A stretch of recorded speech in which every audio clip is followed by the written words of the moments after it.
আজকে এখানে আমরা উপস্থিত হয়েছি অত্যন্ত বেদনার সাথে, বিস্ময়ের সাথে, আতঙ্কের সাথে।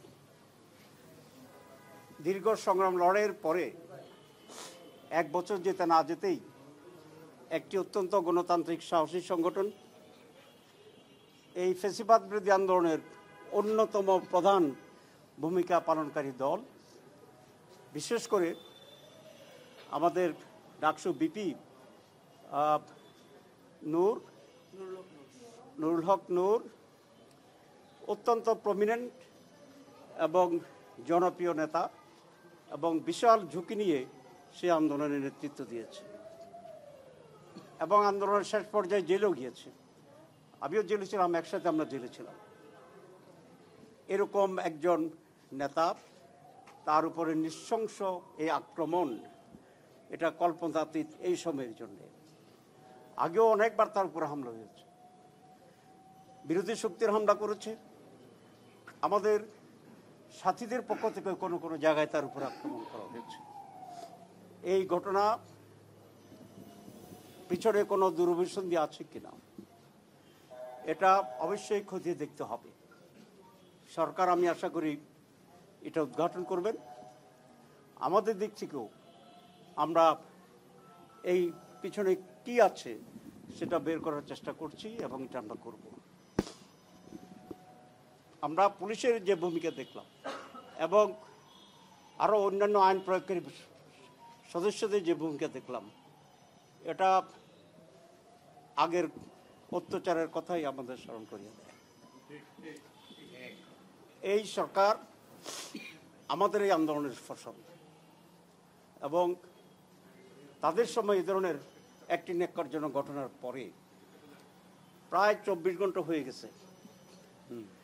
এর ব্যাপারে যে যথাযথ ব্যবস্থা নেওয়ার কথা ছিল, সন্ত্রাসীদেরকে আটক করার কথা ছিল এবং সন্ত্রাসীদের পিছনে যারা মদত যোগাচ্ছে বা জুগিয়েছে তাদের উপরে যেরকম একটি সিদ্ধান্ত ব্যবস্থা করার কথা ছিল, আমরা এই সরকারের পক্ষ থেকে সেটি দেখছি না।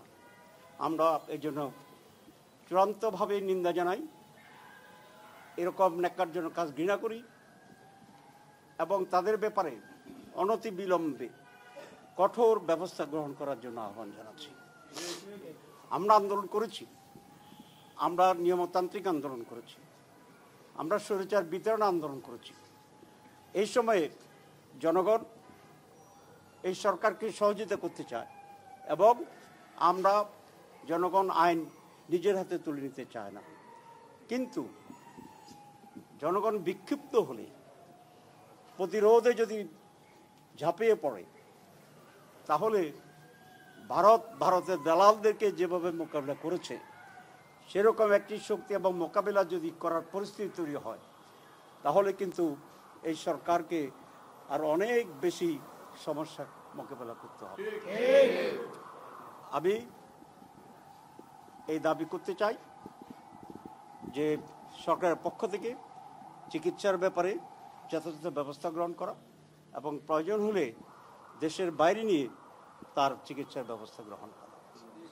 আমরা জুলাই আন্দোলনে যারা শরিক ছিলাম সকলকে নিয়ে আমরা বসব এবং এই ব্যাপারে কি করা যায় সে ব্যাপারে আলোচনা করে আমরা প্রয়োজনীয় কর্মসূচি দেব।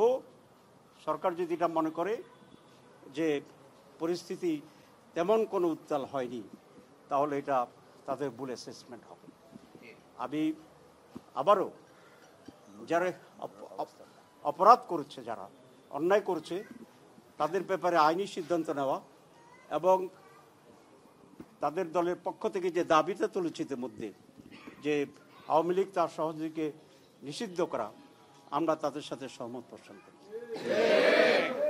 আমি ডাক্তারদের সাথে কথা বলেছি, ডাক্তাররা বলেছে তার খুব মারাত্মক ইনজুরি হয়েছে, তার স্কালের ভিতরে হেমাটোমা বলে, আমি তো ডাক্তার, মানে একজনের রক্ত জমাট হয়েছে, তার এখানে নাকের এখানে আঘাত হয়েছে, তারপরে তার এই চোয়াল যেটা আছে চোয়াল আঘাত হয়েছে, পুলিশ লাঠিপেটা করতে পারে, হঠাৎ না চিনে একটা বাড়ি পড়তে পারে, কিন্তু যেভাবে রক্তাক্ত করেছে বুঝে গেল তাকে চিনেই করেছে এবং তাকে টার্গেট করেই করেছে।